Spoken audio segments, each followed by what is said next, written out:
Tom Thumb. Once upon a time, there lived a poor man and a woman who had no children. Their only wish was to have a child. One night as they sat on their porch, they saw a falling star. The woman said, "Let's wish for a baby, no matter how small it would be."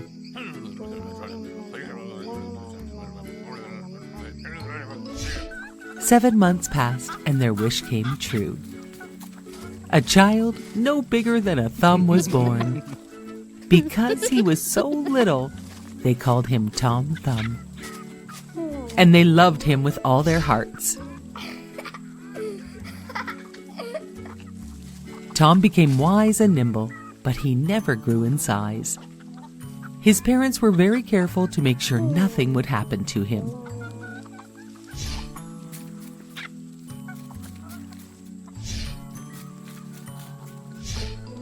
One day the boy asked his father if he could help lead the horse to where he was working. Tom told his dad, "I can help lead the horse by sitting by his ear to give him directions." Tom was doing a great job directing the horse as they went through the woods. Along the way, they met two strangers. The strangers had never seen such a small boy. They offered Tom Thumb's dad as much money as he wanted to sell Tom Thumb to them. They told his dad Tom Thumb would travel in exhibitions making a fortune because so many people would come to see the small boy.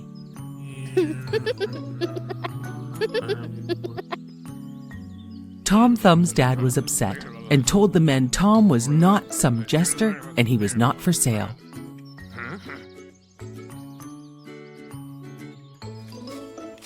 Tom Thumb talked to his father about he may not be able to work so hard as he was getting older. Please let me go with these men and take the money so you can finally live a good life. I promise I will return soon. His father let Tom Thumb go, hesitantly, with the two men. When the two men stopped for lunch near the pastor's house, Tom Thumb jumped down and ran into the house and into a mouse hole. The two men tried to reach him, but Tom Thumb told them to go ahead and he would catch up with them. The men went on their way.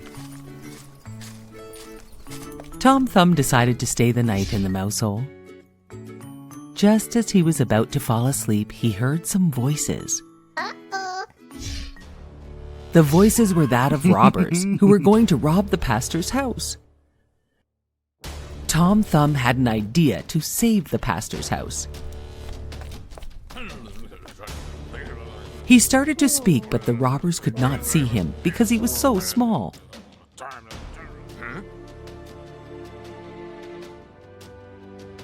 Follow my voice. I can help you with the robbery because I am so small I can fit anywhere. When they began to sneak around, Tom Thumb started talking very close to where one of the pastor's maids was sleeping. He woke up the maid and she chased the robbers away.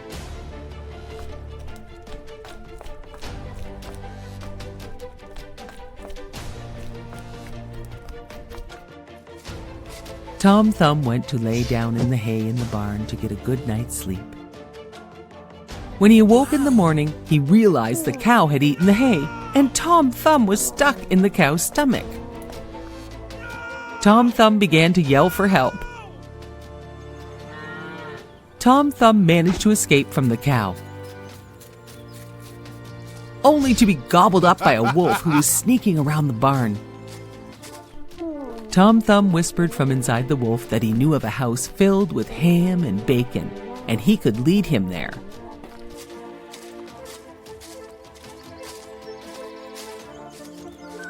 Tom Thumb was secretly leading the wolf back to his parents' house. When they arrived, Tom Thumb's father began to get ready to attack the wolf. He had no idea Tom Thumb was inside.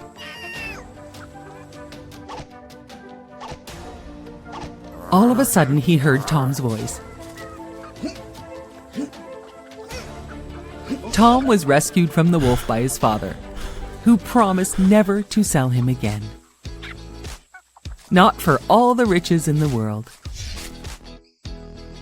Tom Thumb and his parents lived happily ever after. The end.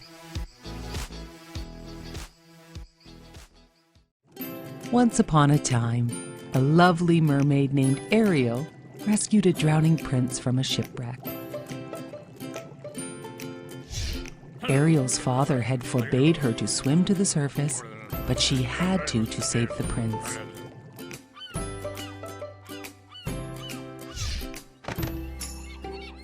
Ariel wanted to be part of the human world so badly. Somehow she would find a way.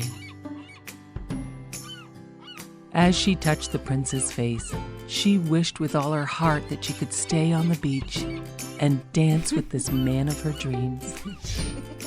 As the prince lay unconscious, she sang to him. "What would I do to see you smiling at me?" she sang.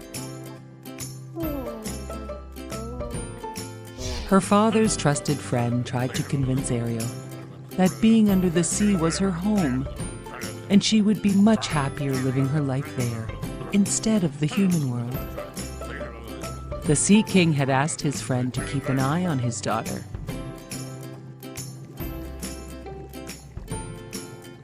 But despite all the king's friend's efforts, he could not convince her because she was in love with the prince. The fish, her only best friend, was the only one who understood her. Her fish friend surprised Ariel with a statue of the prince that had sunk with the shipwreck. "Oh, thank you so much, my friend," Ariel said. "The statue looks exactly like him." Just then, her father, the Sea King, found Ariel in her secret grotto with her collection of things from the world above the sea. He destroyed all of her treasures in an attempt to protect her from the dangers of the human world. Ariel was so upset.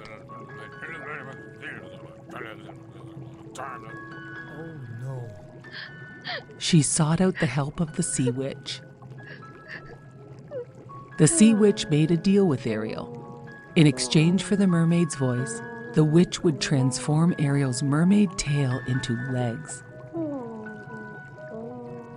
The Sea Witch told Ariel she would remain human only if she received a kiss of true love before the sunset on the third day. As Ariel wiggled her newly found toes, the Sea King's trusted friend knew he had to tell the king. But he knew Ariel would be so sad as a mermaid. The king's friend agreed to help Ariel find the prince. Ariel's seagull friend helped her find a dress, and it wasn't long before the prince arrived. "You are the one!" he exclaimed. "The one I have been searching for!" Ariel nodded but could not speak. "But the girl who rescued me had the most beautiful voice," said the prince. "Perhaps you are not the girl I have been searching for." Still, the prince helped her to the castle, and they had dinner that night. Ariel made the prince laugh for the first time in weeks. He showed her around his kingdom the next day and was enchanted by her enthusiasm for everything, from horses to puppet shows. The prince thoroughly enjoyed Ariel, and that night they went for a quiet, romantic boat ride. As the prince leaned in to kiss Ariel, the Sea Witch made her pet eels tip the boat. Then the Sea Witch hypnotized the prince and transformed herself, pretending to be his mysterious dream girl. She arranged a wedding right away to make sure all of Ariel's plans would fail. Ariel's seagull bird friend gathered all of her ocean friends to help Ariel defeat the Sea Witch's evil plans. Her friends fought the sea witch and won, and Ariel's voice was restored. And the spell on the prince was broken. He realized Ariel was his true love, but it was too late, and Ariel was a mermaid again. The evil sea witch dragged Ariel back into the sea, but the strong prince would not lose his true love again, and he fought and destroyed the evil sea witch. The Sea King and his trusted friend watched, and the Sea King could see how much his daughter loved the prince. So he granted her wish to marry the prince. All of Ariel's great sea friends applauded as the prince and Ariel were married, and they lived happily ever after. High above the city stood the fine statue of the happy prince. He was gilded all over with gold leaf, and his eyes were bright sapphires. A large red ruby was in his sword. "He is as beautiful as a weather vane," said one of the town councillors, who wished to be known for his artistic tastes. One little boy in the city was crying for the moon, and his mother asked him, "Why can't you be like the happy prince, who never dreams of crying for anything?" Everyone loved the happy prince statue in the city. "He looks like an angel," remarked the children of the school. Their math teacher asked, "How would you know? Have you ever seen an angel?" "Of course," said the children, "in our dreams." One day a lonely swallow landed on the happy prince for a rest.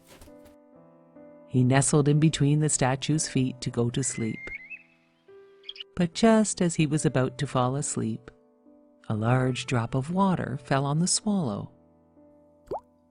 The swallow saw no clouds and could not understand where these drops were coming from. The swallow looked up and saw the statue's eyes were full of teardrops, and that is where the drops were coming from.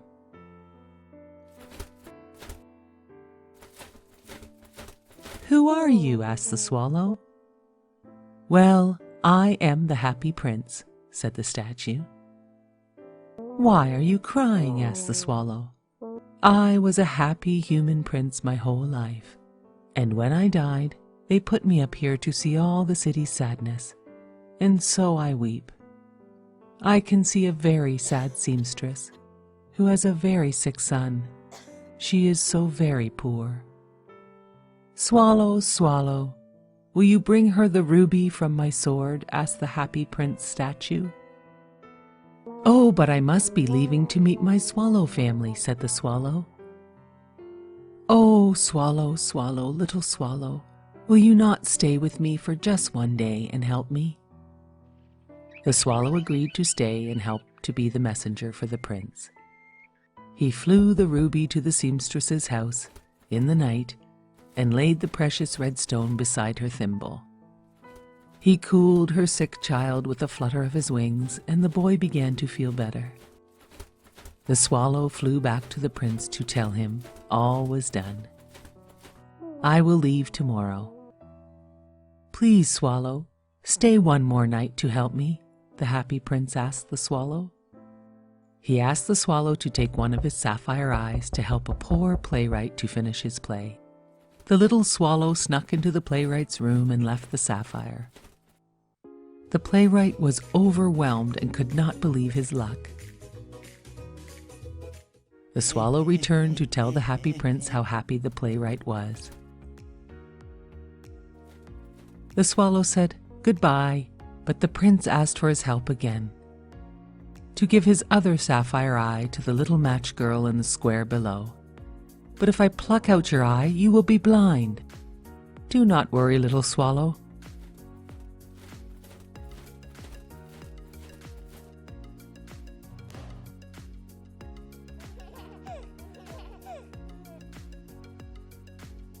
Go and join your family now." But the little swallow insisted on staying forever with the happy prince. The happy prince asked the swallow to take each leaf of his gold to help the poor in his city, and so the swallow did, as the happy prince asked, leaving the happy prince looking quite dull. The swallow stayed too long, and the cold winter made him very sick. He knew he was going to die. He told the prince he loved him and kissed him on the lips before falling at the statue's feet to his death. At that moment, a strange cracking noise sounded from inside the statue. The leaded heart of the statue had been broken. The city councilors took down the Happy Prince statue as it no longer was gold with precious rubies and sapphires. They found a dead bird at its feet and sent everything to be taken away to the garbage. God was looking down and sent 2 of his angels to bring the 2 most precious things from the city to him. The angels found the dead bird and the broken leaded heart and statue and brought them to God. God thanked them so much. He brought the little swallow back to life and repaired the statue and his broken heart. And he put them in his Garden of Eden for the little swallow to sing forever and live with his Happy Prince statue. A long, long time ago, beyond the Great Wall of China, a tiny dragon named Mushu left his home in search of a young girl named Mulan.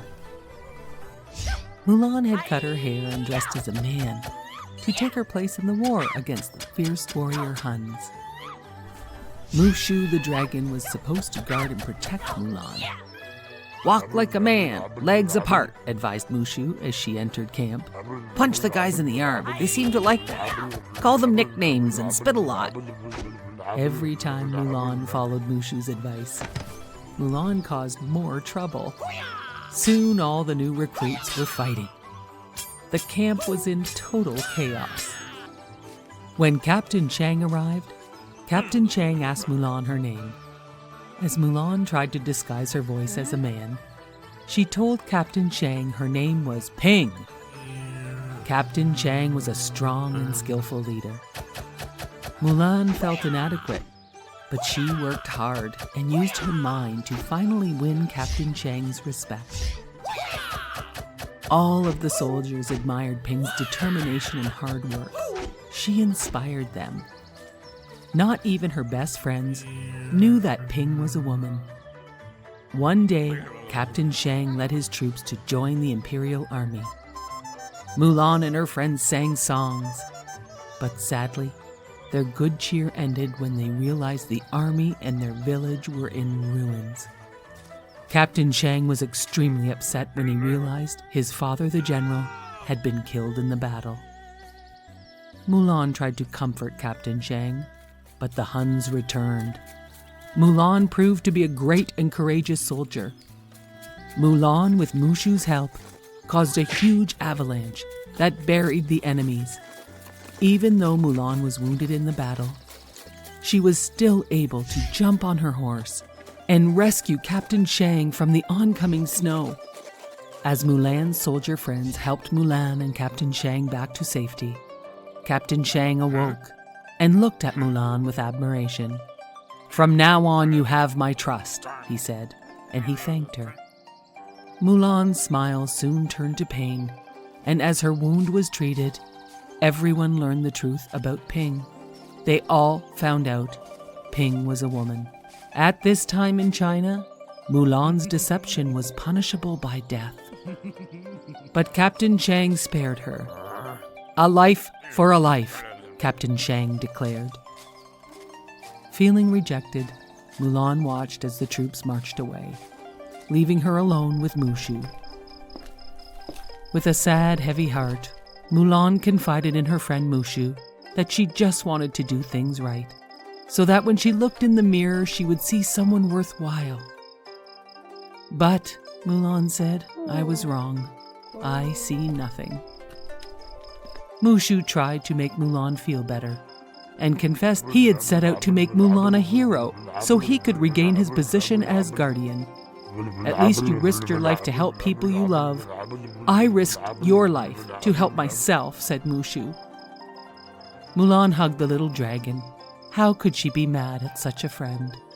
This quiet moment was shattered when Mulan realized that a few of the Huns had survived. She raced toward the imperial city to warn Captain Shang. Mulan got there just moments too late, as the emperor had already been taken as a prisoner. Mulan's soldier friends tried so hard to break down the palace door, but without any success. Mulan said she had an idea. Mulan dressed her soldier friends as women. The Huns had no idea they were soldiers, and the soldiers got in and rescued the emperor. But Shan Yu, the Hun leader, fiercely attacked Captain Shang. To protect the captain, Mulan revealed herself to Shan Yu as the soldier who defeated him at the mountain. Shan Yu began to chase Mulan, but the dragon and Mulan had a plan, and they led him to the roof of the palace. Just when he reached the top, Mulan grabbed his sword and pinned his cloak to the roof. Mushu shot a rocket towards him, and Shan Yu disappeared in a blast of fireworks. Mulan was so happy as she realized she was special just as herself. She returned home and presented Shan Yu's sword to her father. He was so grateful. Captain Shang followed Mulan home as he realized his feelings for her had grown. Mulan was so much more than a great fighter. Finally, her heart was full. And Mushu, the little dragon, regained his guardianship, and they all lived happily ever after.